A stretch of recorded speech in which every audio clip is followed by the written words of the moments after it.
క్రైస్తవులు లేదా క్రైస్తవుడు కథలని క్రైస్తవుడు అంటే ఒక క్రైస్తవుడు కథలని క్రైస్తవుడు అంటే అర్థం ఏంటంటే స్థిరముగా ఉండాలి. క్రైస్తవుడి జీవితం లోకంలో ఉన్నవాడుగా అటు ఇటు గాలికి కొట్టినట్టు తిరిగేవాడి జీవితం క్రైస్తవుడి జీవితమే కాదు అని దేవుడు అంటున్నాడు. ఇప్పుడు కథలని క్రైస్తవుడు ఎందుకు అంటున్నానంటే క్రైస్తవుడి జీవితంకి ఒక ఇల్లు నిలబడాలంటే 4 పిల్లర్స్ ఉంటాయి జనరల్ గా. అంటే మెయిన్ పిల్లర్స్ అంటున్నాను. 4 పిల్లర్స్ ఉంటే ఒక ఇంటిని నిలబెట్టచ్చు. ఆ ఇల్లు స్థిరంగా ఉండాలంటే మినిమం ఒక 4 పిల్లర్స్. అయితే క్రిస్టియానిటీలో 4 పిల్లర్స్ ఆఫ్ క్రిస్టియానిటీ లైఫ్ ఏంటంటే number 1 purity, number 2 prayer, number 3 patience, number 4 peace. Purity, prayer, patience, peace. ఇక్కడ ఈ 4 కూడా 4 పిల్లర్స్ క్రిస్టియానిటీ లైఫ్ లో. ఒక క్రిస్టియన్ లైఫ్ లో ఈ 4 ఎవరైతే కలిగి ఉంటారో ఆ వ్యక్తి కదలడు. ఒకవేళ కదిలించాలని చూసినా ఆ వ్యక్తి కదలకుండా స్థిరంగా ఉండగలడు. ఈరోజు మనందరం క్రైస్తవులుగా పిలువబడుతున్నాం. యేసుక్రీస్తు రక్తంలో కలగబడడం మనందరము క్రైస్తవులం అయితే నేను నా క్రైస్తవ జీవితంలో కథలని క్రైస్తవులుగా ఉండాలని కోరుకుంటున్నాడు దేవుడు. ఈరోజు ఇక్కడ ఉన్న ప్రతి ఒక్కరము కూడా మనము లోకంలో ఉన్న మనుషులు నన్ను కదిలించలేకుండా ఉండాలి. అంటే లోకంలో ఉన్న వ్యక్తి నన్ను ఏమాత్రం కదిలించకూడదు. ఒకవేళ వాళ్ళు ట్రై చేసినా వాళ్ళ తరం కాదు. అలాంటి స్థిరమైన జీవితం కలిగిన వాడే క్రైస్తవుడు.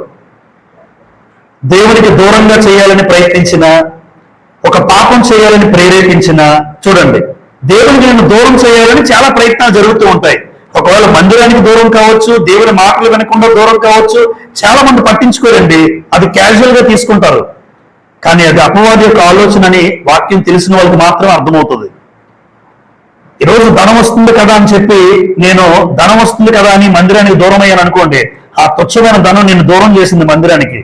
దేవుని మాటలకు నన్ను దూరం చేసేది ఏదైనా అదేనో వదిలేస్తాను కానీ దేవుని మాటలను విడిచిపెట్టాం. అలా ఉంటాను ఏంటి? అది కనబడేసరికి ప్రార్థన లేదు, ఏమీ లేదు, మందిరం లేదు, ఏదీ లేదు. ఇది కదిలిపోయే క్రైస్తవుడు. కానీ దేవుడు అలా కోరుకోవట్లేదు. ఒక కథలని క్రైస్తవుడిగా ఉండాలి. ధనం పట్ల ఆశ చూపించిన, లోకంలో ఇంకే ఆశ చూపించినా నువ్వు కదలకుండా ఉంటే దేవుడు ఆనందపడతాడు. అలాంటి క్రైస్తవ జీవితం దేవుడు కోరుతున్నాడు. కాబట్టి ఈరోజు క్రైస్తవుడిగా మన జీవితంలో ఈ 4 ఉన్నాయా? ఒకవేళ ఉన్నాయి అంటే సంతోషం, మీరు 4 పిల్లర్స్ ని కలిగి ఉన్నారు. లేదు అంటే ఒక పిల్లర్ లేకపోతే ఇల్లు ఏమవుతో చూడండి.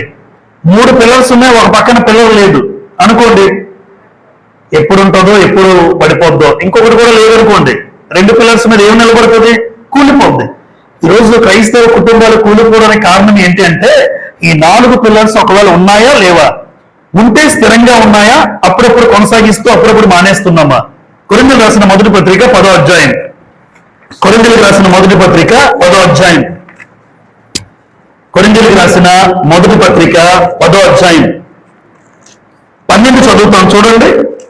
మొదటి కొరింథీ 10:12 ఇలా రాయబడి ఉంది. తాను నిలుచుచున్నానని తలంచుకున్నవాడు పడకుండానట్లు జాగ్రత్తగా చూచుకునవలెను. అంటే జాగ్రత్త ఉండాలి క్రైస్తవుడికి. ఎందుకు? ఏ విషయంలో జాగ్రత్త ఉండాలి క్రైస్తవుడు అంటే ఏ రోజైనా నువ్వు పడిపోతావు, ఏ రోజైనా నేను అపవాదిని పడగొట్టగలదు. అమ్మ నిలబడిన వాడిని సైతం పడగొట్టాడండి. ఇస్కరియోతు యోధా పడిపోయాడా?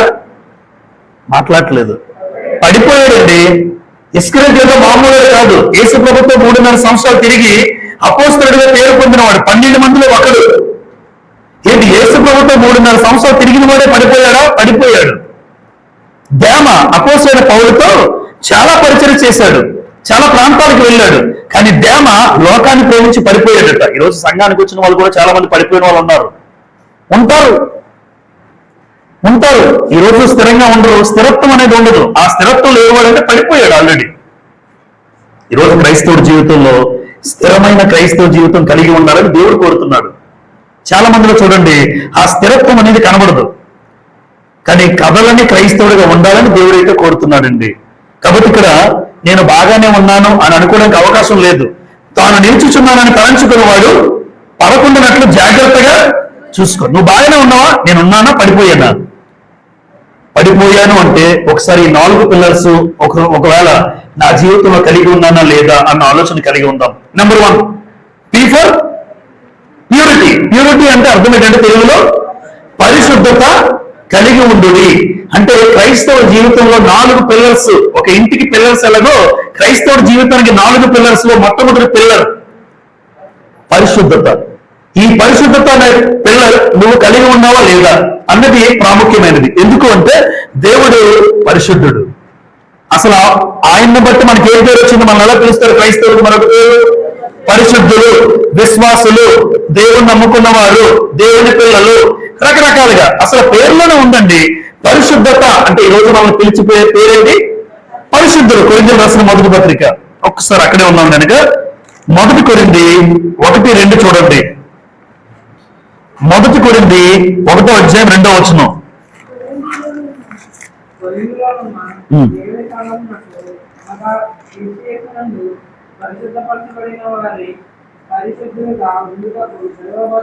చూసారా? కొరింథీలో ఉన్న దేవుని సంఘమునకు అనగా క్రీస్తు యేసునందు ఏమయ్యారు? పరిశుద్ధ పరచబడిన వారై పరిశుద్ధులుగా ఉండుటకు అంటే ఎలా ఉండాలని దేవుడు కోరుతున్నాడు? ఈరోజు క్రీస్తు రక్తంలో కడగబడిన నువ్వు ఎప్పటికీ అలాగే ఉండాలి. అది కదలని క్రైస్తవ్యం. ఈ రోజు చాలా మంది పరిశుద్ధత కోల్పోయే వాళ్ళు ఉంటారా? ఉంటారు. క్రీస్తు రక్తంలో కడగబడి కూడా పరిశుద్ధులుగా పిలువబడుతూ కూడా ఆ పరిశుద్ధతను కోల్పోయే వాళ్ళు ఉంటారు. కానీ దేవుడు ఏమన్నాడంటే క్రీస్తు యేసునందు పరిశుద్ధ పరచబడిన వారై పరిశుద్ధులుగా ఉండటం పిలువబడ్డాం. అంటే ఎప్పటికీ మరణం వరకు నీ జీవితం ఎలా ఉండాలి? పరిశుద్ధుడిగానే ఉండాలి. ఆ పరిశుద్ధత కోల్పోకూడదు. తెస్సలోనికీయులకు రాసిన మొదటి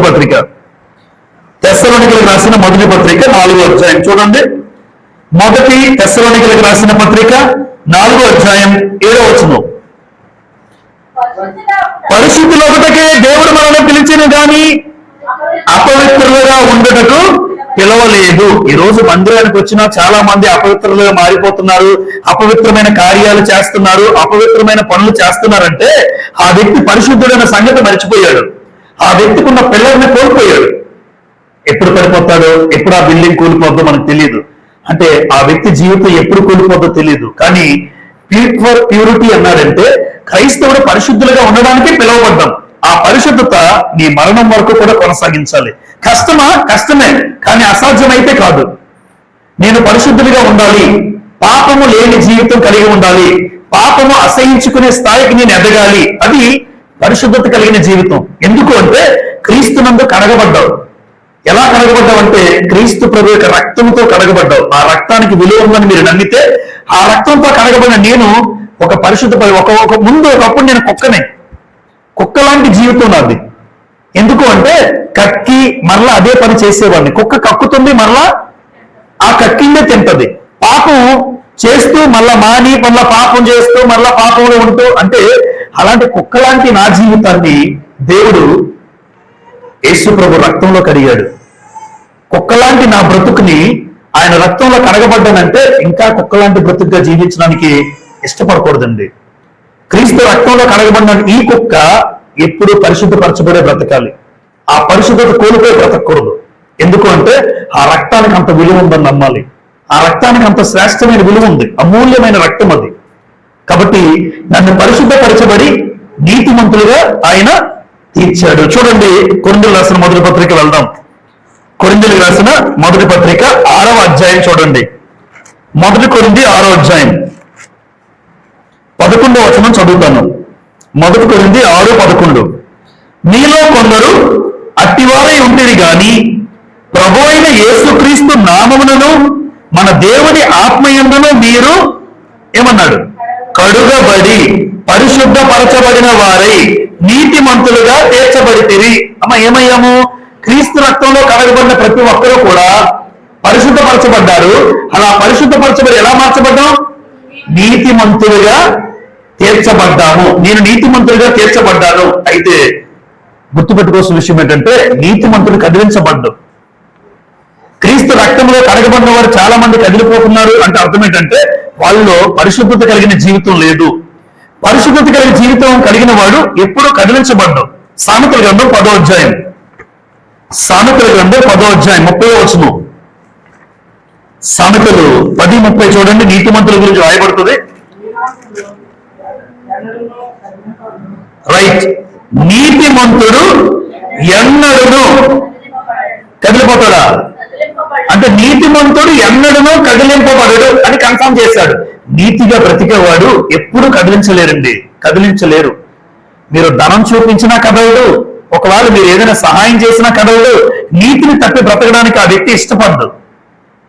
నువ్వు ఇచ్చినా ఇవ్వకపోయినా, మాట్లాడినా మాట్లాడకపోయినా నీతో ఉండాలని కండిషన్స్ పెడతారు కొంతమంది. నువ్వు ఇక్కడికి వస్తేనే నీతో స్నేహం, నువ్వు నేను చెప్పినట్టు చేస్తేనే నీకు డబ్బులు ఇస్తాను. ఈ డబ్బులు ఎవరికి కావాలి? నీ స్నేహం ఎవరికి కావాలి? ఆ స్నేహం కోసం, ఆ డబ్బుల కోసం యేసు ప్రభువులో కలగబడినటువంటి ఆ పరిశుద్ధపరచమైన జీవితాన్ని వదిలిపెట్టి ఆ నీతిమంతుడిగా బ్రతికే జీవితాన్ని విడిచిపెట్టి ఎవరు రాకూడదు. ఎందుకు అంటే నీతిమంతుడు ఎన్నడూ కదిలింపబడ్డు. ఈ రోజు కదిలిపోతున్నారు కొంతమంది క్రైస్తవ జీవితంలో అంటే వాళ్ళు నీతిమంతులుగా తీర్చబడి ఆలోచన కలిగి ఉన్నారు తప్ప నీతిమంతులుగా వారి జీవితం జీవించట్లేదు, నీతి తప్పి బ్రతుకుతున్నారు. అందుకే క్రీస్తు రక్తంలో కడగబడిన వాడు నీతిమంతుడిగా తీర్చబడితే ఆ నీతిమంతుడు ఎప్పుడు కూడా కదిలించబడకూడదండి. ఎప్పుడు కదిలించబడ్డు. అప్పుడు నిజంగా కదలని క్రైస్తవుడు అన్న మాటకి అర్థం ఉంటుంది. క్రైస్తవ జీవితంలో కదిలిపోకూడదు. అటు ఇటు గాలికి చెదరగొట్టు పొట్టులు అవుతుంది, పొట్టు ఎగిరిపోతుంది. అలాంటి క్రైస్తవ జీవితం ఉండకూడదు. అలాగే పరిశుద్ధతే దేవునికి అనుకూలమైనది. దేవునికి అనుకూలమైనది, దేవునికి ఇష్టమైనది ఏంటి అంటే పరిశుద్ధత. 93వ కీర్తన 5వ వచనం చదువుతాను. 93వ కీర్తన 5వ వచనం చూడండి. నీ శాసనములు ఎన్నటికి తప్పిపోవు, యెహోవా ఎన్నటెన్నటికి పరిశుద్ధతయే నీ మందిరమునకు అనుకూలము. అంటే దేవునికి అనుకూలమైనది ఒక వ్యక్తి జీవితంలో ఏం చూస్తారు? ఆయన పరిశుద్ధత కలిగి ఉన్నాడా లేదా అంటే దేవుడికి చాలా ఇష్టపడతాడండి. ఎందుకు? ఆయనకున్న గుణం అది కనుక. దేవుడు ఎవరు? నేను పరిశుద్ధుని కనుక మీరు పరిశుద్ధులై ఉండుడి అంటారు. చాలా సందర్భాలు ఉన్నాయి. లేవీ కాండం అంతా కూడా పరిశుద్ధత గురించే రాశారు. నేను పరిశుద్ధుని కనుక మీరును పరిశుద్ధులై ఉండుడి. ఇప్పుడు నాలో పరిశుద్ధత ఉంటే దేవుడు నన్ను గొప్పగా ఎంచుతాడు. నాలో పరిశుద్ధత ఉంటే దేవుడు చాలా ఇష్టపడతాడు. కానీ పరిశుద్ధత లేకపోతే అసహించుకుంటాడు. క్రైస్తవ జీవితంలో నా కుమారుడు నాకు రక్తంలో కడగబడి కూడా నువ్వు పరిశుద్ధంగా జీవించకపోతే, లోకస్తుల వలె జీవిస్తే దేవుడు ఆ జీవితాన్ని ఇష్టపడ్డు. అందుకే ఏమన్నాడు? ఎన్నటెన్నటికి పరిశుద్ధతే నీ మందిరమునకు అనుకూలము. దేవునికి అనుకూలమైనది పరిశుద్ధత. ఆ పరిశుద్ధత ఎవ్వరూ ఎప్పుడు కోల్పోకూడదు మన జీవితంలో. సమస్త ప్రవర్తన యందు ఎలా ఉండాలని కోరుతున్నాడు? పేతురు రాసిన పత్రిక 1వ పత్రిక, అక్కడ రాయబడి ఉంటుందన్నమాట.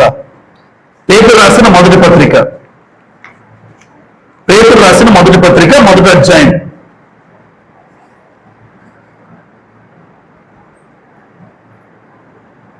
14, 16 కలిపి ఉన్నాయి, చదువుతాను. నేను పరిశుద్ధుడై ఉన్నాను గనుక మీరును పరిశుద్ధులై ఉండుడని వ్రాయబడి ఉన్నది. ఇప్పుడు పరిశుద్ధత లేకపోతే పరలోకం వెళ్తారంటారా? జనరల్ గా ఆలోచిద్దాం. పరిశుద్ధత లేకుండా పరలోకం వెళ్తారా అంటే వెళ్ళరు. ఎందుకు? ఆయన పరిశుద్ధుడు. అక్కడికి వెళ్ళే వాళ్ళందరూ ఎలా ఉండాలి అంటే ఒక క్వాలిటీ కలిగిన క్రైస్తవ జీవితం ఉండాలి. పరిశుద్ధత లేకపోతే అక్కడికి వెళ్ళదు. ఎందుకు? దేవుడు పరిశుద్ధుడు కనుక నేను ఎలా ఉండాలన్నారు ఇక్కడ? పరిశుద్ధుడై ఉండుడని రాయబడి ఉన్నది. చివరలు చూడండి, చివరిలో మిమ్మును పిలిచిన వాడు అని రాసి ఉంటుంది 16 చివరిలో. మిమ్మును పిలిచిన వాడు పరిశుద్ధుడై ఉన్న ప్రకారము మీరు సమస్త ప్రవర్తన యందు ఎలా ఉండాలి అంటే నీ ప్రవర్తన బాగుండాలి. సంఘానికి వచ్చినప్పుడు బాగానే కూర్చున్నావు, బయటికి వెళ్ళినప్పుడు బాగానే పాటలు పాడుతున్నారు, బయటికి వెళ్ళినప్పుడు సంఘంలో ఉన్నప్పుడు. అందుకే నువ్వు దేవుని మందిరానికి పోయినప్పుడు నీ ప్రవర్తన అంటే మందిరంలోనే ప్రవర్తన కాదు, మందిరం బయటికి వెళ్ళిన తర్వాత ఎలాగైనా ప్రవర్తించచ్చా? మందిరం బయటికి వెళ్ళిన తర్వాత ఎవరితోనైనా గొడవలు పెట్టుకోవచ్చా? ఏ చెడుతనమైనా చూడొచ్చా? ఎలాగైనా ప్రవర్తించచ్చా అంటే దేవుడు ఇష్టపడలే. అంటే నేను పరిశుద్ధుడు కాబట్టి మిమ్మల్ని పిలిచిన వాడు పరిశుద్ధుడు కనుక మనం కూడా సమస్త ప్రవర్తన యందు ఎలా ఉండాలి అంటే ప్రవర్తన అంటే నీ చూపు, నీ మాట, నీ చూపులో పరిశుద్ధత, నీ మాటలో పరిశుద్ధత. మాట్లాడుతుంటాం, చూపు ఎక్కడో చూస్తుంటారు కొంతమంది. ఆడవాళ్ళతో మాట్లాడినప్పుడు మాట ఒకలా ఉంటుంది, చూపు ఒకలా ఉంటుంది. ఆ మాట చూపు తేడాగా ఉంటే ఆయన చూశాడు. ఆవిడకి తెలియదు, ఆయనకి తెలియకపోవచ్చు, కానీ నీ చూపులో ఉన్న అర్థమేంటో దేవుడికి తెలుసు. పరిశుద్ధత కలిగిన చూపేనా, కామంతో ఉన్న చూప? కొంతమంది పేరుకి క్రైస్తవుని, కానీ మాట్లాడుతుంటాడు, చూపు మారుతుంటది. దృష్టి మారకూడదు, చూపు మారకూడదు. ఒక చెల్లితో అక్కతో మాట్లాడుతున్నాను నేను, ఒక చెల్లితో అక్కతో మాట్లాడుతున్నాను. నా భార్యను మినహాయించి మిగిలిన ఏ సహోదరితో మాట్లాడినప్పుడైనా ఒక చెల్లి, అక్క, తల్లితో మాట్లాడుతున్నాను అన్న భావన కలగాలి మనసులో. అది పరిశుద్ధత కలిగిన జీవితం. భార్యనిచ్చాడు దేవుడు, పక్కన పెడదాం. మిగిలిన ఏ సహోదరితో మాట్లాడినప్పుడైనా, వయసులో పెద్దవాళ్ళైతే ఒక తల్లితో మాట్లాడుతున్నాను, వయసులో పెద్దవాళ్ళైతే ఒక అక్కతో మాట్లాడుతున్నాను, ఒక చెల్లితో మాట్లాడుతున్నాను అన్న భావన నీలోకి వస్తే అది పరిశుద్ధత. కానీ అలా వస్తుందండి ఈ రోజున రాదు, చాలా మంది లేదు. అది పరిశుద్ధతగా దేవుడు ఎంచడు. అదే సమస్య ఇప్పుడు క్రైస్తవ జీవితంలో. ఎందుకు పరిశుద్ధతగా ఉండలేమంటే, మిగతా వాళ్ళతో మాట్లాడినప్పుడు నా దృష్టి మారిపోద్ది, నా ఆలోచనలు మారిపోతాయి, నా మాట తీరు మారిపోద్ది. ఈరోజు ఎంతమంది క్రైస్తవులు తేలిపోతారు చెప్పండి ఇలాగా? ఎంతమంది ఎదుటివాడితో మాట్లాడినప్పుడు ఒక అక్కతో, చెల్లితో, ఒక తల్లితో మాట్లాడుతున్న భావన నా గుండెల్లో ఉంటది. ఆ భావన దేవుడు చూస్తాడు. అది పరిశుద్ధత. అంటే సమస్త ప్రవర్తన యందు ఎంత బాగా బతకపోతే మనం పరలోకం వెళ్తాం చెప్పండి? దేవుడు ఉండే స్థలంలో నేను వెళ్ళాలంటే ఆషామాషి కాదు. ఆయన ఉన్నతమైన పరిశుద్ధత కలిగిన వాడు. నాలో ఏ పరిశుద్ధత లేదు. మరి ఆ పరిశుద్ధతలోకి వెళ్ళాలి అంటే, అంత స్టేటస్, అంత స్టాండర్డ్కి వెళ్ళాలంటే, ఈ లోకంలో ఎన్నో మాటలు వింటూ, ఎన్నో ప్రసంగాల ద్వారా ప్రతిరోజు దేవుడి మాటలు వింటుంటే ఒక్కొక్కటిగా నా బ్రతుకులో మార్పు తెచ్చుకుంటూ ముందుకు వెళ్ళాలి. అది నీ ప్రవర్తన సరిచేస్తుంది. దేవుని వాక్యమే నీ ప్రవర్తన సరిచేసేది. హెబ్రీ పత్రిక 12వ అధ్యాయం, హెబ్రీలకు రాసిన పత్రిక 12వ అధ్యాయం 14వ వచనం. అందరితో సమాధానమును పరిశుద్ధతయు కలిగి ఉండటకు ప్రయత్నించుడి. పరిశుద్ధత లేకుండా ఎవడును ప్రభువును చూడడు. ఇంత గొప్ప అవకాశం మనకు దక్కిందండి. లోకంలో లేని వాళ్ళకి మనకు దక్కిన అవకాశం ఏంటంటే, పరిశుద్ధత కలిగిన వాళ్ళు క్రైస్తవులు. ఈ పరిశుద్ధత నీలో ఉంటే ఖచ్చితంగా ఒక రోజు నువ్వు ప్రభువుని చూస్తావు. అది లేకపోతే ప్రభువుని ఎవరూ చూడలేరు. సంఘానికి వచ్చినంత మాత్రాన అందరూ ప్రభువుని చూస్తారా? చూడరు. సంఘానికి వచ్చిన నువ్వు ఎంత పరిశుద్ధంగా జీవిస్తున్నావు అన్న దాని మీద ఆధారపడి ఒక రోజున ఆ పరిశుద్ధత కలిగిన చూపులతో బట్టి దేవుడు అంటాడు, పరిశుద్ధంగా జీవించింది ఆ సహోదరి, ఆ సహోదరుడు అలా బ్రతికాడు. కాబట్టి పరిశుద్ధత లేకుండా ఎవడనూ ప్రభువుని చూసే అవకాశము, ఆ దేవుని దర్శనం పొందుకోవాలంటే మొట్టమొదటి క్రైస్తవుని యొక్క పిల్లర్ ఏంటంటే, పిల్లర్ ఏంటి? P for purity. హృదయంలో కూడా ఎక్కడా కూడా పరిశుద్ధత కోల్పోకూడదు. మన జీవితంలో పరిశుద్ధత కోల్పోకూడదు. Number 2, P for prayer. ప్రార్థన అనేది ఒక ఆయుధం. ప్రార్థన అనేది ఒక ఆయుధం. ప్రార్థన లేనివాడు అసలు క్రైస్తవుడే కాదు. ప్రార్థనా జీవితం లేనివాడు క్రైస్తవుడే కాదు. ప్రార్థన అనగానే దేవుడితో నువ్వు మాట్లాడడం. ఎంతమంది మాట్లాడుతున్నారు దేవునితో? వ్యక్తిగతంగా అడుగుతున్నాను నేను. వాక్యము ఇప్పుడు దేవుడు ఏం చేస్తున్నారు? దేవుడు మనతో మాట్లాడుతున్నాడు. మనతో మాట్లాడడం వాక్యం చెప్పడం లేదా వాక్యం వినడం. ఇప్పుడు నేను చదువుతుంటానండి, వాక్యం చదువుతుంటే దేవుడు నాతో మాట్లాడుతున్నాడు. మరి నువ్వు దేవునితో మాట్లాడడమే ప్రార్థన. నువ్వు దేవునితో ఆ 4 గోడల మధ్య మోకరిల్లి ఎప్పుడైతే మాట్లాడతావో అదే ప్రార్థన.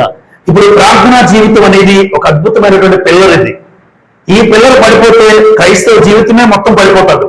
ఎందుకంటే ప్రార్థనా జీవితం లేనివాడు అసలు క్రైస్తవుడే కాదు గనుక. ఈ రోజు లేచింది మొదలు ఎన్నిసార్లు ప్రార్థన చేసుకుంటున్నారు వ్యక్తిగతంగా మీరు? ఒకవేళ ఎంత సమయం ప్రార్థన చేస్తున్నారు ఒక రోజులో? 24 గంటల సమయం. 24 గంటల్లో అన్నిటికీ తీసేసేయండి. నిద్రకి, తినడానికి, ఉద్యోగానికి అన్ని తీసేస్తే మిగిలిన సమయం ఎంత ఉంది నీకు? మీరు ఎంతసేపు ప్రార్థనలో గడుపుతున్నారు అన్నది ప్రాముఖ్యం. ఎందుకు అంటే ప్రార్థనా జీవితమే ఒక వ్యక్తి ఒక ఉన్నతమైన స్థాయికి చేరుకోవడానికి ఉపయోగపడుతుంది. దేవునికి చేరుకోవడానికి, దేవుని సమీపించడానికి ప్రార్థనే. ఏలియా చేసిన ప్రార్థన ఆకాశం ఏం చేసింది? వర్షాన్ని. 3.5 సంవత్సరాలు వర్షం కురవలేదు. దేనివల్ల? ఏలియా చేసిన ప్రార్థన.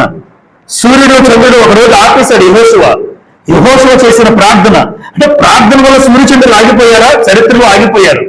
ప్రార్థన వల్ల 3.5 సంవత్సరాలు వర్షం కురవలేదంటే 3.5 సంవత్సరాలు ఈ రోజు వర్షం కురవకపోతే ఏమవుతుందో చెప్పండి. మనకి సంవత్సరంలో వర్షాకాలం అనేది 4 నెలలు ఉంటుంది. ఒక సంవత్సరంలో 4 నెలలు వర్షం పడకపోతే మన పని అయిపోయినట్టే.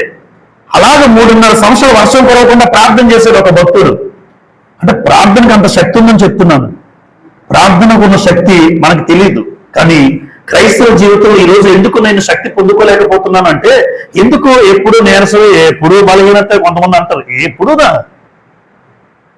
ఏం కష్టపడుతున్నావు బలహీనత, ఏం కష్టపడుతున్నావు బలహీనత. ఎప్పుడు చూసినా ఏదో ఒకటి అనమాట. శక్తి కలిగిన జీవితం వస్తుంది ప్రార్థనలో. ఆ అనుభవం పొందుకుంటే ఎప్పుడు కూడా నీరసం ఉన్నా నీరసంగా అనిపించదు, బాధ ఉన్నా బాధగా అనిపించదు, దుఃఖం ఉన్నా దుఃఖంగా అనిపించదు. ఎందుకు దుఃఖం దుఃఖంలో అనిపిస్తుంది, బాధ బాధలో అనిపిస్తుంది అంటే సరైన ప్రార్థనా జీవితం లేకపోతే. దేవునితో గడిపే అనుభవం ఎంతసేపు పడుకుంటున్నామో చాలా మంది ఇంట్లో కుటుంబస్తులకి తెలియదు. నేను ఎంతసేపు పడుకుంటాను, ఎప్పుడు లేస్తానో వాళ్ళకి తెలియదు. అంటే వాక్యం చెప్తున్న వాడిగా సమయాన్ని కేటాయించుకోవడం చాలా కష్టం. ప్రసంగాలు తయారు చేసుకోవడం ఎప్పుడు ఉంటానో ఎప్పుడు లేస్తానో తెలియదు, ఎప్పుడు లైట్ తెలియదో తెలియదు, పడుకొని ఉంటారు అందరూ. అలాంటి జీవితం లేకపోతే ఈ రోజు మీ ముందు ఇలా మాట్లాడలేను నేను. ఆ శక్తి కలిగిన జీవితం ఉండదు. ఎప్పుడు నీరసంతోనే ఉంటాను, చేసే పనులు బట్టి నీరసం. ఎంత నీరసం ఉన్నా దేవుడు నిలబెట్టే పద్ధతి అద్భుతంగా ఉంటుందండి. అద్భుతం. ప్రార్థనా జీవితం ప్రతి క్రైస్తవుడు కలిగి ఉండాలి. అందుకే యేసుప్రభువు ఏమంటారంటే మత్తయి సువార్త 26వ అధ్యాయం, మత్తయి సువార్త 26వ అధ్యాయం చూడండి. మత్తయి సువార్త 26వ అధ్యాయం 41వ వచనం చదువుతాను నేను. చూడండి 26:41. మీరు శోధనలో ప్రవేశించుకున్నట్లు మెలకువగా ఉండి ప్రార్థన చేయుడి అని యేసుప్రభు శిష్యులకు చెప్తున్నారు. అప్పుడే చెప్పొచ్చాడు లేదు, అక్కడ పేతురు గారు యోహాను గారు అందరూ పడుకుని పోతుంటారు బయట. మరలా వెళ్తాడు. ఇప్పుడే చెప్పాను కదా, మరలా పడుకుని పోతున్నారా. పాపం వాళ్ళు చాలా అలసిపోయారులేండి. యేసుప్రభు అలసిపోయారు, వాళ్ళు అలసిపోయారు. అప్పుడు యేసుప్రభు అంటారు, మీరు శోధనలో ప్రవేశించకుండా ఉండాలి అంటే ఏం చేయాలి? ప్రార్థన. ఈరోజు చాలా మంది ఆ శోధన వచ్చింది బ్రదర్, ఈ శోధన వచ్చింది బ్రదర్ అంటారు. శోధన ఎందుకు వస్తుందమ్మా? ప్రార్థనలో గడుపుతున్నావా? ఒక్కసారి ఆలోచించు. మా కుటుంబం మీదకి శోధన మీద వచ్చి శోధనలు పడిపోతున్నాయి. కొన్నిసార్లు రావచ్చు. ఎలా? నువ్వు నిజమైన. ఇప్పుడు యోబు గారికి ఏమొచ్చాయమ్మా? యోబు మంచివాడే, యథార్థవంతుడే, న్యాయవంతుడే. కానీ యోబుకి శోధనలు వచ్చాయా? శోధనలు వచ్చాయి. ఆయన జీవితాన్ని పరీక్షించాడు దేవుడు. అలా కూడా రావచ్చు. మరొక రకంగా కూడా శోధనలు వస్తాయి. ఎలా? ప్రార్థన లేకపోయినా కూడా శోధనలు వస్తాయి. ప్రార్థనా జీవితంలో లేని వారు కూడా శోధనలు వస్తాయి. అందుకే యేసుప్రభు అంటున్నాడు, మీరు శోధనలో ప్రవేశించుకున్నట్లు మెలకువగా ఉండి ప్రార్థన చేయండి. మెలకువగా ఉండండి. పడుకున్న సమయం పడుకోండి. 6 గంటలు చాలు. 6 గంటలు. 7, 8, 9 సోమరపోతులు అయిపోతారండి. ఎవరైనా 7, 8, 9, 10 గంటలు పడుకుంటే చూడండి. లేచి ఎందుకు లేస్తారో తెలియదు. 10 గంటలకు 11 గంటలు బ్రష్ చేసిన దరిద్రం. ఇంటికి దరిద్రం రాదు. గుణవతైన భార్య గురించి చెప్పాను ఉదయం. గుణవతైన భార్య, మీరు 31వ అధ్యాయం చదివితే ఎప్పుడు లేస్తో తెలుసా ఆవిడ? పెద్దలకడ. పోనీ ఈ రోజు ఆ సమయం లేదు, ఉద్యోగాలకు వెళ్తున్నారు అనుకోండి. అయినా సరే 10 గంటలు 11 గంటలకు బ్రష్ చేస్తారా? 12 గంటలకు బ్రష్ చేస్తుంటారు ఒకరు. ఏదో ఒక రోజు నిద్రలేని సమయంలో ఒకవేళ బయటికి వెళ్ళొచ్చారు అని అనుకోవచ్చు. కానీ అలాంటి జీవితం చూడండి కొంతమంది. అప్పుడు ఇలా అటువంటి రోడ్డు మీదకి వచ్చి సిగ్గుపడాలి కదా. క్రైస్తవుడు మాత్రం అలా ఎప్పుడూ కూడా కనబడకూడదు. ఎందుకంటే క్రైస్తవుడు మెలకువగా ఉండి ఏం చేయాలి? ప్రార్థన చేసే జీవితం కలిగి ఉండాలి. యేసుప్రభువే పెందలకడ లేచి అని రాస్తుంది మార్క్స్ వార్త 1:35లో. మార్క్స్ వార్త 1:35లో యేసుప్రభు అరణ్యంలోకి పెందలకడ లేచి ప్రార్థించుచుండెను. యేసుప్రభువే పెందలకడ లేచి అలవాటు ఉంది. మరి నాకు లేకపోతే? యేసుప్రభుకే పెందలకడ లేచి అలవాటు ఉంది, కానీ నాకు లేకపోతే? ప్రభువు ఈ లోకానికి వచ్చి ఒక మాదిరి చూపిస్తున్నాడు. మీరు నా వల్లే ప్రార్థన చేయండి. లేదు అంటే మీ కుటుంబంలో శోధనలు పెరగచ్చు. ఆ శోధనలు తట్టుకునే శక్తి నీకు ఉండదు. అది తట్టుకోవాలి అంటే, ఆ శోధనకు నిలబడాలి అంటే ఒక వ్యక్తి ప్రార్థనా జీవితం కలిగి ఉండాలి. 2, విసుకక నిత్యం ఏం చేయాలి? ప్రార్థన. లూకాసు వార్త 18వ అధ్యాయం. లూకాసు వార్త 18వ అధ్యాయం ప్రారంభ వచనం చదువుతాను. వారు విసుకక నిత్యము ప్రార్థన చేయుచుండవలనంటకు ఆయన వారితో ఈ ఉపమానము చెప్పాను. అంటే ప్రార్థన జీవితంలో ఏముండకూడదమ్మా? ఇప్పుడు విసుగు ఉండకూడదు. ఇప్పుడు ఈ రోజు ప్రార్థన చేశాను, ఒక కుటుంబంలో నా జీవితంలో కార్యం జరగాలి, జరగలేదు. రేపు చేశాను, జరగలేదు. తర్వాత రోజు చేశాను, జరగలేదు. విసుగొచ్చేస్తుంది. ఏంటంటే ప్రార్థన చేస్తున్నా దేవుడు వింటున్నాడా? అసలు వింటున్నాడా? దేవుడు నా ప్రార్థన ఆలకిస్తున్నాడా? ఆలకిస్తే నా బ్రతికి ఎందుకు ఎలా అయిపోయిందని విసుగొచ్చేసి ప్రార్థన చేయరు, ఇంకా మందిరానికి రారు, ప్రార్థన చేయరు. చూసారా, 25 సంవత్సరాలు ప్రార్థన చేశాడు అబ్రహాం పిల్లల కోసం. 75లో వాగ్దానం చేసిన దేవుడు 100వ సంవత్సరంలో అబ్రహాం పిల్లల్ని ఇచ్చారు. 25 సంవత్సరాలు వేచి చూసిన అబ్రహాం దగ్గర మనం ఎంత చెప్పండి. అంటే పిల్లల మీదే ఆశపడి, పిల్లల లేని జీవితంలో వాళ్ళంతా దుఃఖపడి 25 సంవత్సరాలు దేవుడు చెప్పిన తర్వాత కూడా చేయకపోతే అబ్రహాం ఎంత విసుక్కోవాలి దేవుడి మీద. చెప్పాడు 5 సంవత్సరాలు అయిపోయింది, చెప్పాడు 10 ఏళ్ళు అయిపోయింది, ఏమనంటే బయటకు రమ్మంటాడు, ఆకాశాన్ని చూడమంటాడు దేవుడు, ఆకాశం నక్షత్రాలు చూడు, చూశాను. ఎన్నున్నా లెక్క పెట్టగలవా? లెక్క పెట్టలేను, అంత పిల్లలు ఇస్తాను నీకు, అది చెప్తున్నాడు దేవుడు. వాళ్ళు బయటికి రా, ఇసుక చూడమంటున్నాడు, ఇసుక రేణువులు ఉన్న ఎన్నున్నా లెక్క పెట్టగలవా? లేదయ్యా, అంతమంది పిల్లలు అదే చూపిస్తున్నాడు దేవుడు. ఎప్పుడు చూసినా పిలిచినా ఎంత విసుగు రావాలి. ఆకాశంలో నక్షత్రాలు అంటాడు, భూమి మీద ఇసుక రేణువులు అంటాడు, ఒక పిల్లను కూడా ఇవ్వలేదు ఆఖరికి దేవుడు అని అబ్రహాం ఎంత విసుక్కోవాలి. కానీ 25 సంవత్సరాలు వెయిట్ చేశాడు బిడ్డల కోసం. ఈ రోజు అది ఉండదు మనకి, కష్టం. అంటే బిడ్డల కోసం అని కాదు నా ఉద్దేశం.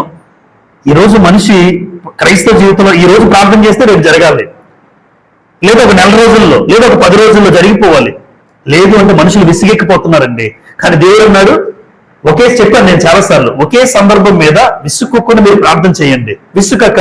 అందుకే అక్కడ చెప్పాడు, ఒక అన్యాయస్తుడైన న్యాయాధిపతి ఉన్నాడు, ఒక విధవరాలు వచ్చింది, ఆమె విడిచిపెట్టిందా, రోజు వెళ్తుందా? ఆపలేదు ఆవిడ. నా కేసు వాదిస్తావా లేదా? అమ్మ రేపురా అన్నాడు. మరలా వచ్చింది, రేపు వచ్చేసింది అదే టైంకి. రాదనుకున్నాడు ఈయన, సార్ నా కేసు రేపురా. 3-4 రోజులు చూసి మనం అక్కడికి వెళ్ళాం, ఆ లాయర్ కాకపోతే ఇంకో లాయర్ దగ్గరికి వెళ్తాం అనుకోండి, లేదంటే అసలు వెళ్ళడమే మానేస్తాం, ఇంకేం పట్టించుకోం. కానీ ప్రతిరోజు గోజాడుతూ ఉంటే ఆ అన్యాయస్తుల న్యాయాధిపతి ఎందుకు వచ్చిందిరా బాబు ఇవిడికి వాదించేద్దాం కేసు అని ఒక అన్యాయం చేసే లాయరే ఒప్పేసుకున్నాడు. కానీ మన దేవుడు అలాంటి వాడమ్మా. మీరు ప్రార్థన చేయాలి కానీ విసుక్కోకుండా మన జీవితంలో కార్యం చేసేవాడు దేవుడు. అక్కడ రాసి ఉంటుంది, ఒక మాట చూడండి, 18:8లో 7:7 దేవుడు తాను ఏర్పరచుకున్న వారు దివారాత్రులు తన గురించి మొరపెట్టుకొని చుండగా వారికి న్యాయము తీర్చడా? దేవుడు తీర్చడా? తీరుస్తాడు. దివారాత్రులు మనం మొరపెడుతూ ఉంటే నీకు న్యాయం తీర్చేవాడు దేవుడు. కాకపోతే ఒకటి, ఎప్పుడు విసుక్కోకండి ప్రార్థనలో. రోజు చేస్తున్నాను అని మనసులో కూడా విసుక్కోకండి, దేవుడు వినేస్తాడేమో. సనుగులు కూడా వింటాడు దేవుడు. ఇశ్రాయేలు సనుక్కున్నారట మోషే మీద, సనుగులు కూడా వింటాడు. మనసులో అనుకున్న వినేస్తాడు ఆయన, ఆమె వినేస్తాడు. కాబట్టి విసుక్కోకుండా దేవుడు ఎప్పుడైనా ఇస్తాడు అని మనస్ఫూర్తిగా నమ్మి ప్రార్థన చేద్దాం. అలా ప్రార్థన చేయడం ఖచ్చితంగా ఈ రోజు కాకపోతే మరొక రోజైనా ఒక సక్సెస్ఫుల్ గా నువ్వు తయారవుతావు. ఒక యవ్వన జీవితం అయినా ఈ రోజు రాలేదు ఉద్యోగం, రేపు ప్రయత్నం చేస్తాను, లేకపోతే ఎల్లుండు నేను ప్రయత్నాలు కొనసాగిస్తూనే ఉంటాను. కిరణ్ రాస్తున్నాడు చాలా పరీక్షలు, ఏదో ఒకటి దేవుడు ఇస్తాడు. కానీ ఒక ప్రయత్నం రాలేదని ఒక ఉద్యోగం కోసం తను రాసే పరీక్షల్లో ఎందుకు వచ్చింది అని అనుకుని కొన్నిసార్లు అయిపోయాడు. 2-3 పరీక్షలు రాసిన తర్వాత నువ్వు ఎన్నిసార్లు ప్రయత్నం, దేవుడు ఎక్కడ నిలబెట్టాలనుకుంటున్నాడో తెలియదు. దేవుల్లో కొనసాగుతూ, దేవుల్లో ఉంటూ ఆ ఉద్యోగం కోసం ప్రయత్నం చేయి, రాస్తూ ఉంటే ఏదో ఒకటి దేవుడు ఖచ్చితంగా ఇస్తాడు ఆ వ్యక్తి జీవితంలో. కొలస్సీలకు రాసిన పత్రిక 4వ అధ్యాయం. కొలస్సీ ఈ ప్రార్థన విషయంలోనే నిజమైన కృతజ్ఞత ఎలా చెల్లించాలంటే కొలస్సీ 4:2లో ప్రార్థన యందు నిలకడగా ఉండి కృతజ్ఞత గలవారై దాని యందు ఎలా ఉండాలి? మెలకువగా ఉండుడి. ప్రార్థన చేసేవాడు దేవుని పట్ల కృతజ్ఞత కలిగిన వాడు. ఇప్పుడు ప్రార్థన చేయలేని వాడు దేవునికి ఏం చెల్లించలేని వాడు? కృతజ్ఞత ఉండదు. ఈరోజు భూమి మీద బ్రతుకుతున్నాను, ఉదయాన్నే రాత్రి పడుకున్నట్టునే ఉదయాన్నే దేవుడు లేపుతున్నాడు, మరొక జీవితం ఇస్తున్నాడంటే క్రైస్తవుడికి ఏముండాలి? కృతజ్ఞత. ఆ కృతజ్ఞతతోనే మనం లేచిన వెంటనే ఏం చేస్తాం? మోకరిల్లి మరొక దినాన్ని మా జీవితంలో అనుగ్రహించావు తండ్రి అని ప్రార్థన చేస్తాం. అది కృతజ్ఞత. అది కూడా చేయకుండా లేచిన వెంటనే కొంతమంది చేసేవాళ్ళు ఉంటారు లోకం, అలాంటి వాళ్ళు కూడా ఉన్నారండి. లేచిన వెంటనే వాకింగ్కి వెళ్ళాలి, అందుకోసం దేవుడు నిన్ను లేపాడు. కృతజ్ఞత చెల్లించి నీ పని నువ్వు చూసుకో. అలాంటి వాళ్ళు కూడా ఉన్నారంట. చెయ్యి నీ పని, నువ్వు స్కూల్కి వెళ్తావో, కాలేజ్కి వెళ్తావో, తింటావో, ఏం చేస్తావో, కానీ లేచిన వెంటనే ఎక్కడైతే లేచావో అక్కడ లేచి మోకరిల్లి మరొక దినాన్ని నా జీవితంలో అనుగ్రహించినందుకు నీకు స్తోత్రములు, నీకు కృతజ్ఞతలు. ఈ దినాన్ని చూసే అవకాశం నువ్వు ఇచ్చావయ్యా. కృతజ్ఞత కలిగి ఉండడం, ప్రార్థించడం, కృతజ్ఞత కలిగి ఉండడం. దానియేలు రోజుకి ఎన్నిసార్లు ప్రార్థన చేస్తారు అమ్మా? దానియేలు ప్రధానమంత్రి స్థితిలో ఉన్నాడు, ప్రధానమంత్రి హోదాలో ఉన్నాడు. ఆయన స్టేటస్ ఏంటంటే ప్రధానమంత్రి. ఇప్పుడు దానియేలు పనిచేస్తున్నటువంటి ఆ సంస్థానాలు సుమారుగా 127 రాష్ట్రాలు అనుకోండి మీరు. మన దేశంలో రాష్ట్రాలు ఎన్నో తెలుసమ్మా? మన దేశంలో 29 రాష్ట్రాలు ఉన్నాయి భారతదేశంలో. 29 రాష్ట్రాలకు ఒక ప్రధానమంత్రి మోడీ గారు ఉన్నారు. 29 రాష్ట్రాలే. కానీ ఒకప్పుడు దానియేలు ప్రధానమంత్రిగా ఉన్న ఆ దేశానికి 127 రాష్ట్రాలు అనుకోండి. 29కి ప్రధానమంత్రి, ఖాళీ ఉండదు ప్రధానమంత్రి గారికి. ఏంటి 29 రాష్ట్రాల మీద ఒక ఆలోచన కలిగి ఉండడానికి. మరి 127 సంస్థానాల మీద ప్రధానమంత్రిగా ఉన్న దానియేలు రోజుకి 3 సార్లు ప్రార్థన చేస్తున్నాడంటే సమయం ఎప్పుడు కుదుర్చుకుంటున్నాడో నాకు తెలియదు. ఒకవేళ పరదేశికి వెళ్తే అడగాలి ఆయన్ని. ఒకవేళ మనం ఏమైనా దేవుని చిత్తం అయితే ఒకవేళ వెళ్తే రోజుకి 3 సార్లు ఎలా ప్రార్థన చేస్తున్నావు అయ్యా? 127 సంస్థానాల్లో అధిపతిగా ఉన్నావు, ఒకసారి ప్రార్థన చేయలేకపోతున్నాం మేము. 3 సార్లు ప్రార్థన చేస్తున్నాం అంటే దేవుడితో ఎంత దగ్గరగా బ్రతకడానికి ఇష్టపడ్డాడు దానియేలు చూడండి. అందుకే సింహాల సైతం నోరు మూసుకున్నాయి. సింహాల సైతం నోరు మూసుకున్నాయి. దానియేలు తినడానికి వచ్చాయి, కానీ నోరు మూసుకుని అలా ఉండిపోయాయి. గొప్ప ప్రార్థనాపరుడు. అంటే ప్రార్థనా జీవితం చూడండి ఎంత అద్భుతంగా సంపాదించుకున్నాడు. 3 సార్లు మమ్మారు ప్రార్థన చేసే అలవాటు ఉంది. ఈరోజు నీకు ఎన్నిసార్లు ఉంది? ఎవరికి వాళ్ళు. మీరు ఎన్నిసార్లు చేస్తున్నారు? ఎన్ని పూటలు తింటున్నారంటే చెప్పగలం బ్రదర్. మీరు ఎన్నిసార్లు ప్రార్థన చేస్తారంటే ఎప్పుడు వీలైతే అప్పుడు చేస్తున్నాం. ఓకే, మంచిది. మమ్మారు ప్రార్థన చేసే దానియేలును బట్టి ఈరోజు కనీసం నేను 2 సార్లు చేయగలుగుతానా? ఉదయం రాత్రి దేవుని సన్నిధిలో 1 గంట పాటు కూర్చోగలనా? 1 గంట పాటు దేవుళ్ళు గడపగలనా అనేది ఆలోచించండి. ఇది క్రైస్తవులకి సెకండ్ పిల్లర్, ఇంపార్టెంట్ పిల్లర్, ప్రార్థనా జీవితం. Number 3 for patience. అంటే పేషెన్స్ అనేది మనిషికి చాలా తక్కువ ఉంటుంది. ఒక ఆయన అంటాడు నాకు సహనం తక్కువ అంటాడు. ఆయన నాకు ఓపిక చాలా తక్కువ, త్వరగా చెప్పేసి అంటాడు. ఓపిక చాలా తక్కువ. కానీ క్రైస్తవులు కలిగి ఉండాల్సింది ఏదన్నానమ్మా? ఓపిక. ఒక ఆవిడ గొడవ పెట్టుకుని కోర్టులో కేసు వేసేస్తానంటుంది. క్రైస్తవులే కోర్టులో కేసు వేస్తాను మీ అందరి మీద అంటుంది.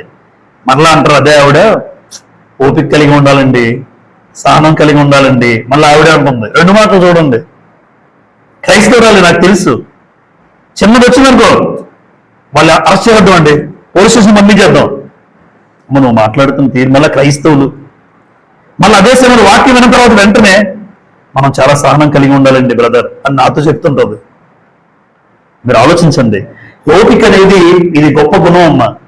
అందుకే ఇక్కడ చూడండి, ఇక్కడ రాశాను. యాక్చువల్గా ముందు రాయాలి. చూడండి, ఓర్పు అనేది చేదుగా ఉంటుంది, కానీ దాని ద్వారా వచ్చే ఫలం ఎలా ఉంటుంది? ఈగా ఉంటుంది. ఈరోజు ఓర్పు చేదుగా ఉంటుంది మనిషి జీవితంలో, కానీ ఆ ఓర్చుకుంటూ ఉంటే దాని ద్వారా పొందుకునే ఫలం ఎలా ఉంటుందంటే చాలా తీయగా ఉంటుంది. ఈరోజు పిల్లలారా, యవనస్తులు ఎవరైనా ఉంటే అమ్మ నాన్న మీ మంచి కోసం ఎన్ని మాటలైతే చెప్తున్నారో ఈరోజు నేను ఎందుకు పడాలి అనుకోకూడదు. ఓర్చుకో. నువ్వెంతగా ఓర్చుకుంటూ ఈరోజు నీకు చేదుగా ఉంటుంది. అమ్మా నాన్నలు చెప్తున్న ప్రతి మాట కూడా ప్రార్థన చేసుకోండి, వాక్యం చదవండి, మందిరానికి రండి అని అంటుంటే నీకు చేదుగా ఉంటాయి. ఈ రోజు చేదుగా ఉంటది, కానీ ఆ ఓర్పు ఒక రోజున దాని యొక్క వచ్చే ఫలం ఎలా ఉంటుందమ్మా? అద్భుతంగా ఉంటుంది. ఆ వ్యక్తి జీవితం అద్భుతంగా ఉంటుంది. ఈరోజు పిల్లలు కష్టపడుతున్నారు. చాలా మంది కష్టపడుతున్న పిల్లల్ని బట్టి చూస్తుంటే ఒక రోజున అల్లరి చిల్లరగా తిరిగేవాడు ఈరోజు సెటిల్ అయిన వాళ్ళు ఉంటారు చాలా మంది. ఆ రోజు గుర్తు చేసుకుంటే ఆ రోజు ఆ కష్టాన్ని అనుభవించకపోతే ఈ రోజు నేను ఈ స్థాయిలో ఉండను. ఆ రోజు మీరు నన్ను గద్దించకపోతే నేను ఈ స్థాయిలో ఉండను. అంటే ఆ రోజు చేతిగా ఉంది జీవితం. కానీ ఆ చేతి జీవితాన్ని దేవుడు చేతిగా ఉంచకుండా నీలో ఓర్చుకోవడం గుణం చేత నీ జీవితాన్ని తీయగా మార్చాడు, అందరికీ కూడా మధురంగా మార్చాడు దేవుడు. ఇప్పుడు సహనము కలిగి ఉండేది అన్నాడు. సహనము అనేది చాలా కష్టం, చాలా కష్టం. అయితే క్రైస్తవుల జీవితంలో ఖచ్చితంగా ఈ సహనం అనేది కలిగి ఉండాలని యేసు ప్రభువే లోకానికి వచ్చి చూపించారు. అమ్మా ఆయన సహించుకున్నాడమ్మా. ఎన్ని మాటలు ఎన్ని మాటలు ఎంత కొట్టారు, ఎంతగా దూషించారు, ఉమ్మేసేసారండి ముఖం మీద, ఉమ్మేసేసారు. ఉమ్మేసిన వాళ్ళు కూడా ఇలా ఉమ్ము తుడుచుకున్నాడు ఆయన. నీ మీద ఉమ్మేస్తే, చెప్పడానికి చెప్తున్నాను, సువార్త చెప్పడానికి వెళ్ళాం అనుకోండి, నీ మీద ఉమ్మేస్తే ఆయన కొట్టగలంగానే సిద్ధపడిపోతాం. అంటే యేసు ప్రభు ఏ మాదిరి అయితే చూపించాడో, ఆయన దూషింపబడి బదులు దూషింపలేదు, శ్రమ పెట్టబడి బెదిరింపక న్యాయముగా తీర్పు తీర్చి దేవునికి అప్పగించుకున్నాడు. అంటే ఈరోజు ఉద్దేశం ఏంటంటే, సహించిన వాడు నిజంగా ఒక అద్భుతమైన గుణాన్ని కలిగిన వాడు. ఎవరుగా గుణం? దేవుడు సహించుకునే గుణం కలిగిన వాడు, యేసు ప్రభు సహించుకునే గుణం కలిగిన వాడు. ఈరోజు క్రైస్తవుడు కూడా ఏ గుణం ఉండాలని దేవుడు కోరుతున్నాడు? చూడండి, యోబు, యాకోబు రాసిన పత్రిక, యాకోబు రాసిన పత్రిక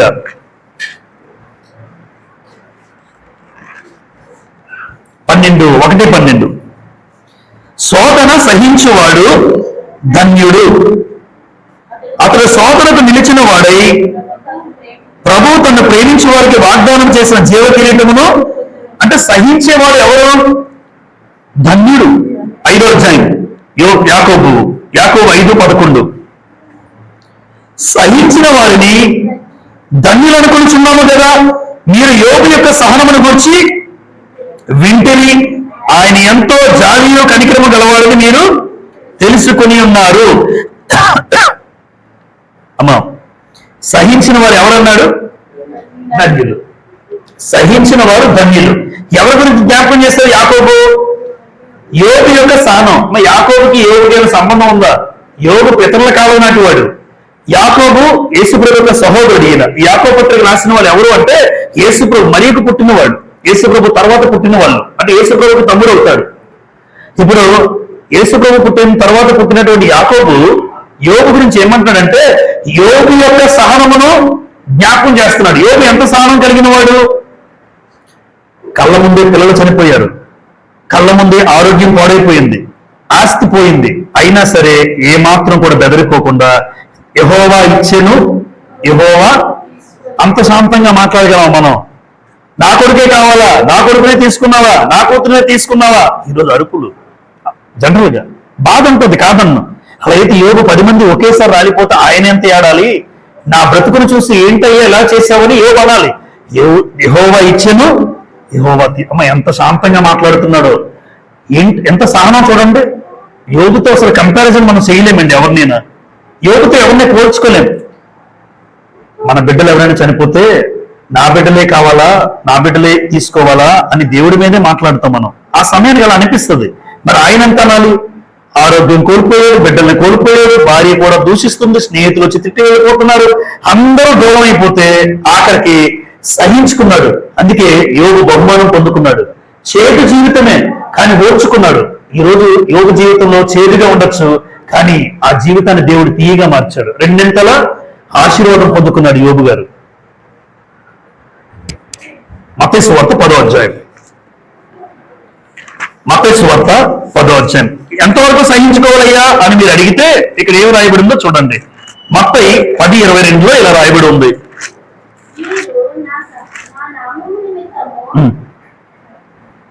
మీరు నా నామము నిమిత్తము అందరి చేత ద్వేషింపబడుదురు.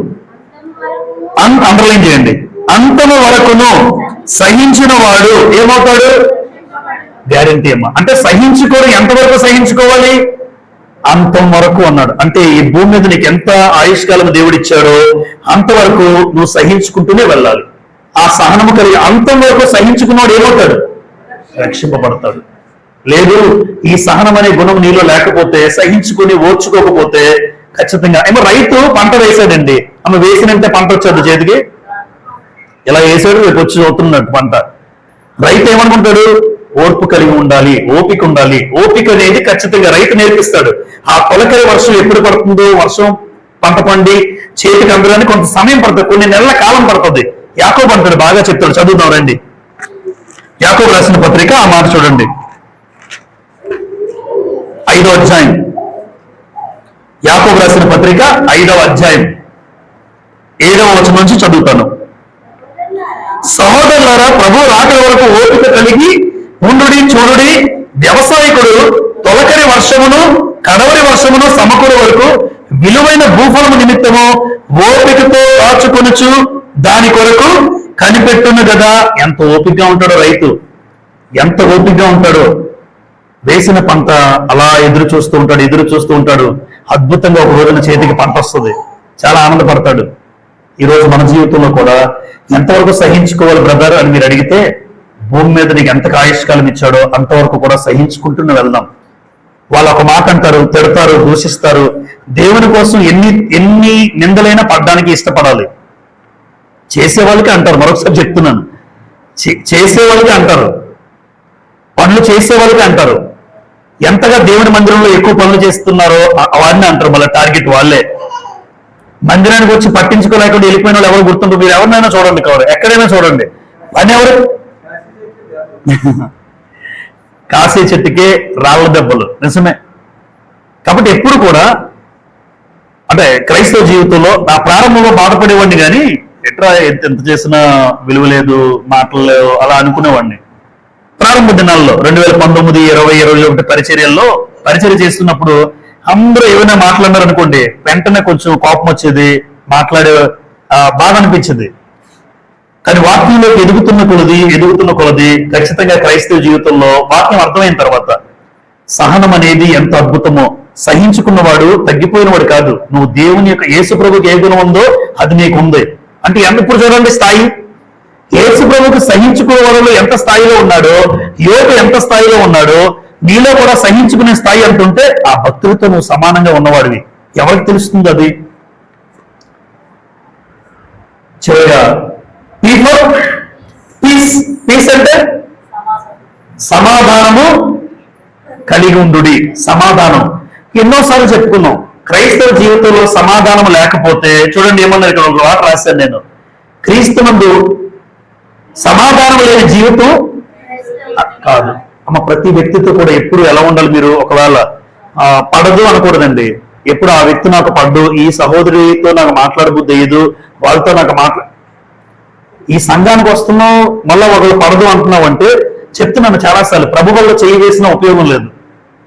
చాలా మంది చేయి వేసేస్తారు, మళ్ళా చెప్తారు ఆ కుటుంబం అంటే మాకు పడదండి, మీరే మాట్లాడండి, మీరే చెప్పండి అంటారు.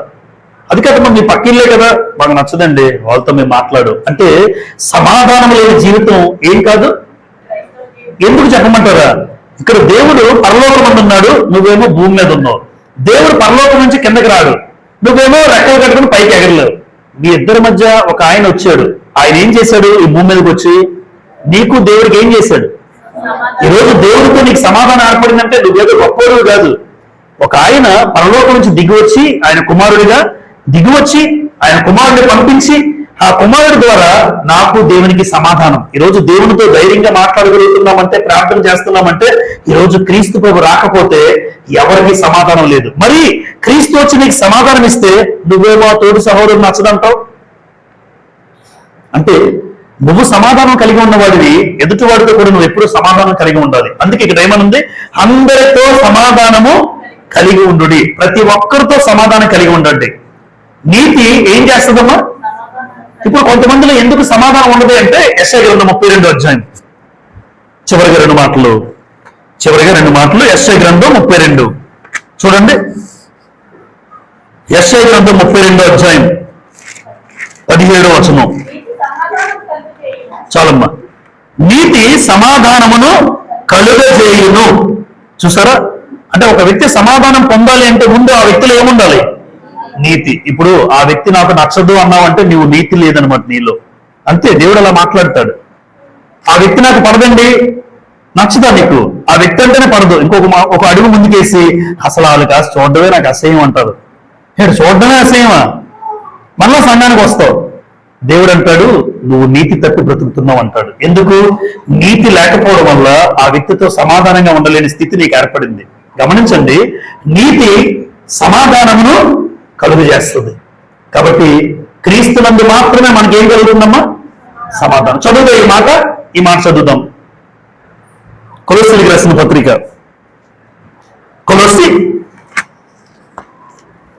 కొలొస్సీలకు రాసిన పత్రిక 3వ అధ్యాయం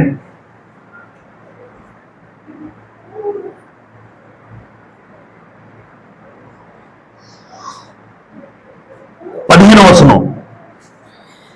కొలొస్సీ 3 అనుగ్రహించు సమాధానము మీ హృదయములలో ఏలుచుండనీయుడి. ఇప్పుడు సమాధానం ఎవరు అనుగ్రహించాలంటున్నారు?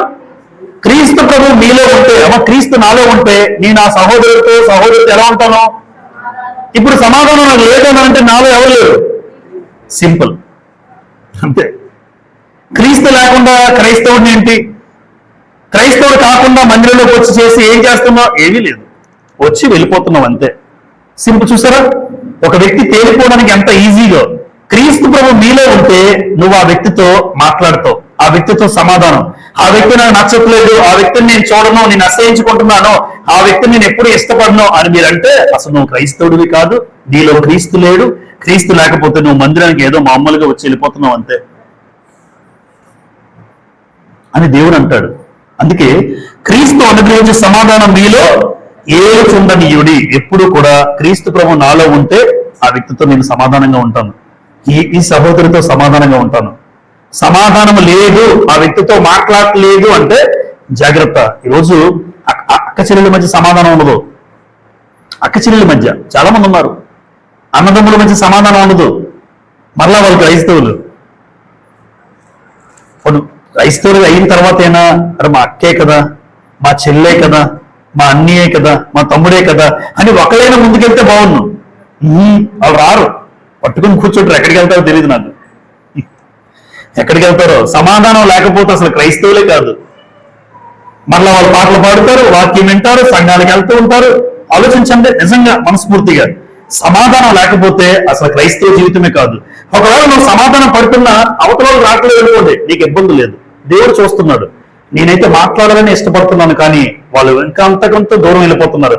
నా తప్పు లేదయ్యా అని దేవుని సన్నిధిలో మనం మొరపెట్టుకుంటే నిజమే, నీ తప్పు లేదు, వాళ్ళే కావాలని చేస్తున్నారు, వాళ్ళది తప్పు. నేనైతే సమాధానం పడడానికే చూస్తున్నాను, కానీ ఈరోజు ఎంతమంది సమాధానం పడడానికి చూస్తున్నారు?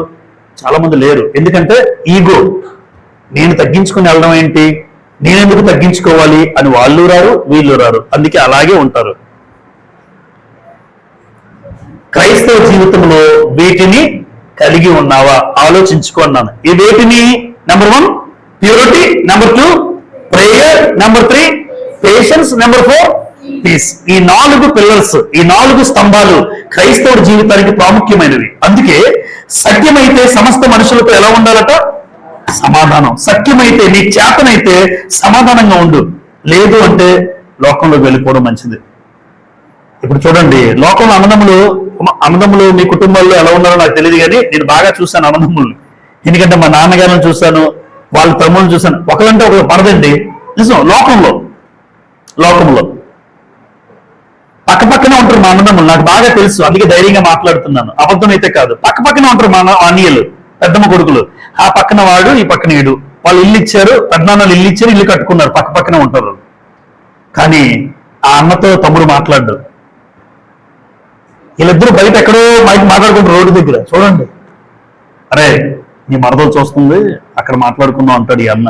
అంటే ఎంత దారుణం చూడండి, ఎంత భయం. మరదలు ఏం చేస్తుందో, నీ వదిన చూస్తుందిరా, తర్వాత మాట్లాడుతాను. ఇది అంటే లోకంలో ఉన్నది అర్థం. క్రైస్తవుల్లో అలాంటి పరిస్థితి రాకూడదు. అందుకే దేవుడు మనకు ఒక అద్భుతమైన జీవితాన్ని ఇచ్చాడు. అన్నదమ్ముల మధ్య సఖ్యత. అన్నదమ్ములు కాకపోయినా, అక్కచెల్లు నిజంగా కాకపోయినా, క్రీస్తునందు మనందరికీ ఒక రక్త సంబంధం ఇచ్చాడు. మీరు ఏ రక్తంతో కడగబడ్డారో నేను ఆ రక్తంతోనే కడగబడ్డాను. ఈరోజు రక్త సంబంధుల కన్నా ఒక విలువైన బంధాన్ని మనకు దేవుడు ఏర్పాటు చేశాడు. ఎందుకు అంటే అది తల్లి కడుపులో పుట్టిన రక్తం అయి ఉండొచ్చు, ఇది యేసు ప్రభు రక్తం. ఈ రక్తంలో కడగబడిన నేను, మీరు, మనందరం ఒక కుటుంబం. అలా కుటుంబంలో ఉన్నవాళ్ళు నాకు వాళ్ళంటే పడదు, వీళ్ళంటే పడదు అని ఎప్పుడు నోటి వెంట రాకూడదు. లోకంలో ఉందా? ఉంది. క్రైస్తవులు మాత్రం ఉండకూడదు. తాను నిల్చుచున్నానని తలంచుకున్న వాడు పడకుండానట్లు ఎప్పుడు పడిపోకూడదు. నేను ఎప్పుడు పడిపోకూడదు, కదలకుండా స్థిరంగా ఉండాలి క్రైస్తవుడిగా. కదలని క్రైస్తవుడిగా ఉండాలి అంటే ప్యూరిటీ, ప్రేయర్, పేషెన్స్, పీస్, ఈ 4 కలిగి మన జీవితంలో ముందుకు వెళ్ళాలని నన్ను నేను హెచ్చరించుకుంటూ నేను మనవి చేస్తున్నాను. అందరికీ ప్రభువుపేట వందనాలు చెల్లిస్తున్నాను.